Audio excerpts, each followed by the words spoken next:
Once again, we start on Sledge's ship. A spike ball goes to get a monster, Gold Digger, out of his cell. Sleigh bells ring, are you listening?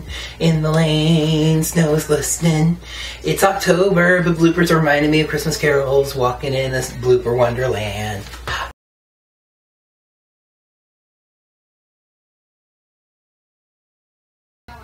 Hey there, fellow Rangers. I hope your day is going well. Welcome to another Power Rangers Dino Charge episode review. I know I normally wear orange, but I thought I'd go ahead and honor the title of this episode by dressing accordingly. So let's jump right into the 14th episode of Dino Charge, True Black. Once again, we start on Sledge's ship as a spike ball goes to get a monster, Gold Digger, out of his cell, saying that Sledge has chosen him. But Gold Digger tricks the guard with an exploding coin and tries to escape. But it's too late. Sledge shows up and sends him down to go get the Rangers. Down on Earth, the Rangers are training, and I always love seeing this. I love seeing the Rangers train. I really like to see them work to stay on top of their game and to stay in shape. Shelby is kickboxing, and I love that too. I love that they made her a kicking fighter because it matches the Sentai footage. Ivan and Riley are sword fighting. Koda's working on his parkour. Tyler is doing that. So, what's Chase up to? Well, Kendall, and yeah, Kendall, I don't work for her, I don't have to call her Miss Morgan, has invented a brand new Dino Charger. Alright, time out. Yes, this is what I said I was excited about last week. The new Charger is number 12, Dinosuchus, and yes, it's the Orange Charger. You might remember that I did a review on this during the hiatus, and well, here we finally are. It's called the Dino Armor X Charger, and it's kind of an advanced Dino Steel. It gives Chase gold Dino Steel armor, and it also gives him a new weapon, a pair of orange alligator head grips. He uses it to fly through a concrete wall with absolutely no trouble, and also ends up damaging one of Shelby's punching bags. But while he's sorry for that, he happens to notice that she's listening to the NZ Boys, a boy band from New Zealand. He asks her if she's one of those crazy fans, and teases her for wanting to attend their concert in Amber Beach that night, the first concert that the band has done outside of New Zealand. The funny thing is, he also teases her for knowing all the lame lyrics, and then bounces away singing a line from the song, word for word. Over at the cafe, the radio is playing the exact same song, in the exact same place. And Chase is an hour late for work. You know, thinking about it, being a Power Ranger and having that job as a disguise would make for really good job security. What's Kendall gonna do, fire him? Anyway, Shelby is really pissed when he finally shows up because he was her relief and she needed to leave to go get concert tickets. But he says it'll be fine, there's probably a ton of tickets left. I mean, the band is not that popular. Of course, at that moment, the radio announces that the concert is sold out. But Chase still doesn't really care, telling Shelby that she's not missing that much. Shelby, fed up and truly hurt by Chase's teasing, leaves, and Tyler calls him out for his behavior. But he just does not realize what he's doing wrong. He thinks that she's fine. And hey, there's nothing like a monster attack to send emotions to the back burner, right? But here's my question. As Kendall sends everyone to go to the attack, who's going to run the cafe? I know we've seen other people working in there, but the Rangers are the only ones in there right now. Ivan does get held up by a demanding customer. As the Rangers encounter Gold Digger along with Wrench, Poisandra, and Curio, Chase leads the morph. But I'm not really sure why. I mean, sure, it's a Chase focus episode, but nothing's happened in the episode really to warrant that yet. As the Rangers leap into Sentai footage, Wrench gets upset about Gold Digger for some reason. Maybe it's because out of the four of them, he's the only one that doesn't have a smiley face on him. So he leaps down into battle and shoves Tyler back into the forest. Ivan comes to help and proudly declares that the ladies that held him up gave him a $1 tip. Little does he know.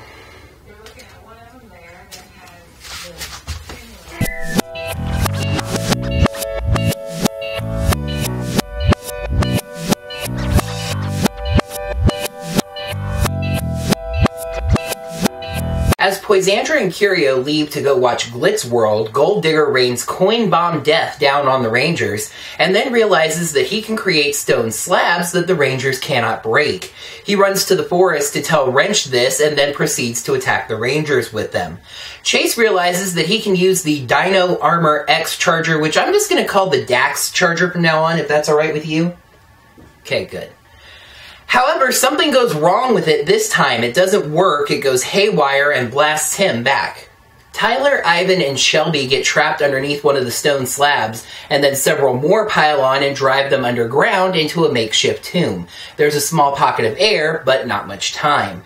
The other Rangers are forced to retreat. Back at the lab, Kendall analyzes the Dax Charger and finds that there's nothing wrong with it. The problem isn't with the charger, it's something wrong with Chase. Kendall makes Dax Chargers for Riley and Coda, but it's a long shot as the Dax Charger is specifically designed to work with black Energem power. Keeper's plot senses were tingling since this is a spiritual problem and not a technological one, so he pops out to tell Chase that the Energems chose the Rangers not just for their bravery, but their good hearts as well. So basically, anytime a Ranger acts out of character, it can cause their Energems to malfunction. But Chase still doesn't get it yet, and they really gotta go because the other Rangers could die. Seriously, Shelby calls in pretty bad shape, and Kendall says their oxygen levels are critical. Back on the battlefield, Chase runs to the front to distract the monsters while Riley and Coda try their Dax Chargers. But, as you would expect, they don't work. This is a black Energem only party, folks. Chase realizes it's all up to him and starts racking his brain trying to think about what he did wrong. As Shelby calls, half dead and basically giving up, he finally realizes that his teasing her is what's disrupted his energy. He apologizes to her for it and she forgives him as she passes out. He tries the Dax Charger again, and it works this time, blasting through the monsters and down through the stone slabs, carrying Shelby out personally, while Tyler and Ivan get, kind of vacuum sucked up to the surface. They morph again, and Chase leads it once again, although this time that does make a bit more sense. And then we leap back into Sentai footage. Okay, I'm sorry to bring it up again, but it's just always been funny to me to see the Rangers jump over the camera and suddenly be somewhere else. The Rangers do a Dino Steel roll call, and then in the battle, in a nice touch, Riley has both his weapon and Chase's. While the Rangers have no problem at all with the Vivix, Tyler still can't break through the stone slabs. Chase takes Wrench to spin class, twirling him away, and then he's able to break the slabs. The Rangers form the Dino Spike and combine its attack with Chase's Spiral attack, which he says about as many times as I've said Dax Charger, to destroy Gold Digger. Sledge fires the Magna Beam, and the Rangers call their Zords. Gold Digger tries to bury the Megazord, but the Terrazord pulls it out just in time, and they all combine, using the Lightning Charge Final Strike to destroy Gold Digger. Back up on Sledge's ship, he completes his 3-note episode checklist: send and threaten a monster, fire the Magna Beam, and then threaten a general. But in a unique way this time, he threatens to throw Wrench into solitary confinement.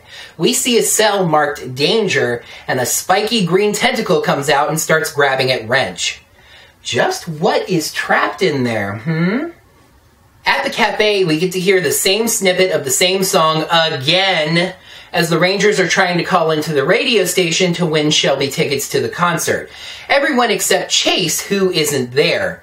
None of them win, but of course the person who won was Chase, who then walks in.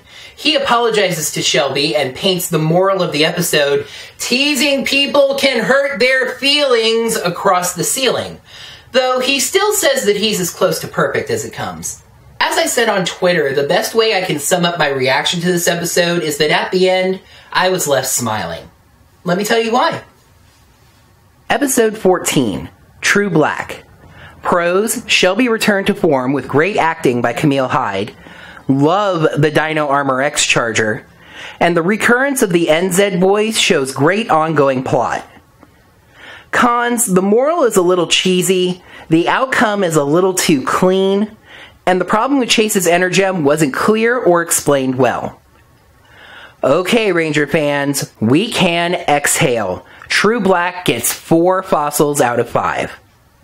This episode was definitely a return to form after a very concerning couple of weeks. One thing I really loved about this episode is the way that they adapted the Dax charger.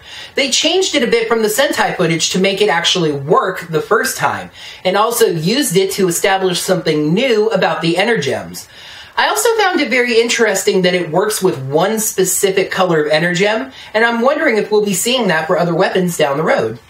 Welcome back, Shelby. She was definitely back to form, and it was so good to see. Being obsessed with a boy band is kind of a girly trait, but she played it really well, and actually Shelby was kind of embarrassed that there was this part of her that was a little bit girly. And when she left the cafe after Chase teased her again, Camille Hyde did such a good job of portraying that emotion. I really felt for Shelby. She was seriously hurt. It was almost a shame that they chose to put the monster attack right there. I would have liked to see her dealing with that emotion a little bit more. And kudos to the writers for introducing the EdZ boys earlier in the season, as we have seen Shelby wear that shirt before. And yes, being the Orange Ranger, my obsession with orange shines through. The Dino Armor X Charger is just awesome with its orange alligator head grips and its spiral attack. One thing I really liked, even though it was a failure, was this giant orange energy alligator head that showed up when it failed. By the way, I can officially confirm that Dinosuchus here is getting the same treatment as Ammonite, getting an original Zord toy as part of the Dino Supercharged toy line. I will have it. Oh yes, I will have it. Anyway, any moral that can be summed up in a single line at the end of an episode is going to ring a bit cheesy, and teasing being wrong is a moral that seems better fit for Sesame Street than Power Rangers. Also, Chase just so happening to win the concert tickets so Shelby gets to go is a little bit too clean of a wrap-up. Although, wouldn't it have been more fun if it was the 6th caller instead of the 9th caller, so basically the entire team of Rangers was guaranteed to win? I would have liked it better if none of them actually won, but then Chase pulls out like a concert DVD of the group and invites her over, saying that they can have their own concert. Less clean, more team building. It was kind of unclear what was going on with Chase's Energem and the Dax charger. Keeper said that Chase did something that disrupted his energy, but Chase felt no guilt over teasing Shelby. He didn't think it was wrong. He didn't even think that she was hurt at first. So, are we more saying that the Energems themselves can judge? They did choose the Rangers, and Keeper said in this very episode that they chose them as much for their good hearts as their bravery. So are we saying that the Energems can judge the Rangers' behavior and limit their power accordingly? I actually would really like that, but since it's not very clearly established in the episode, I can't really give them credit for it. But overall, for an episode that was still really a filler that used up Sentai footage, Dino Charge has returned to form in a really exciting way. But now we're going to take a quick little time out on the plot, as next week we don't get the 15th episode of Dino Charge, but technically the 21st. That's right, it's holiday special time. Nick, for reasons we still don't really understand, is going to be airing the Halloween special for Dino Charge, The Ghostest with the Mostest. When a monster kidnaps a ranger and takes on their appearance during a Halloween party, Kendall must discover which of the team is a fake before their Energems are stolen. That is going to do it for what has been a somewhat complicated Dino Charge episode review. Thank you so much for watching. Make sure to like the video by clicking the like button right down below. Subscribe to the channel to see these videos every week, and leave some comments down below with what you thought of this episode. You know, it's been a bit quiet around here lately. I'm kind of hoping that holds. But for now, may the power protect you. He tells her that she'll be fine. There's probably a ton of tickets left. The band is not that popular. You'd be like, they're not the Rebel Rockers. Come on now.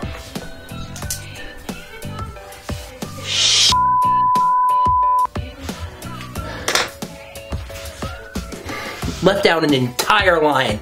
A hurt and fed up Shelby leaves, and Tyler tells Chase that he was being a bit of a end, which is not something I can say. Shelby, fed up and truly hurt by Chase's teasing. Teasing.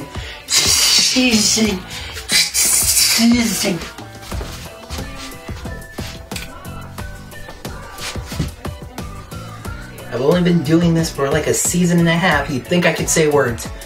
As Poisandra and Curio leave to go watch Glitz World, I don't know the rest of the sentence.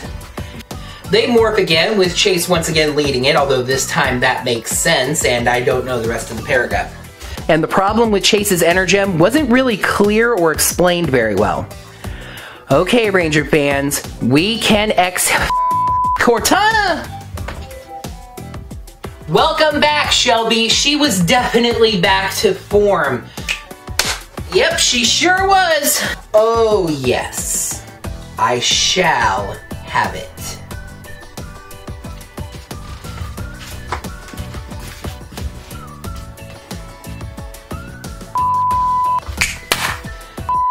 On my head and call me a donkey with on his head. By the way, even though this was a failure, I really loved this orange energy alligator head that showed up when Chase failed to use it. With its orange alligator head grips and the other thing that it has. Here we go! Yay! By the way, I can officially confirm that Dinosaurus here is getting a show on Fox. It's called Dinosaurus and the Kids. Watch it at 8 o'clock, 7 Central. Anyway, any moral that can be summed up in one line at the end of the episode is going to ring a bit cheesy. And here we go. Boy, melting down. Anyway, any moral that can be summed up in a single line at the end of the episode is gonna ring a bit cheesy, and teasing being wrong seems like a moral that's better fit for Sesame better fet. Anyway, any moral that can be summed up in a single line at the end of the I'm just melting down now. I am just melting down. And teasing being wrong is a moral that seems more fit for Sesame Street than Power Rangers. And now that I focus so much on those lines, I can't remember what the rest of it is. But now we take a quick little time out on the plot as we take a time out on remembering the line too. Ooh.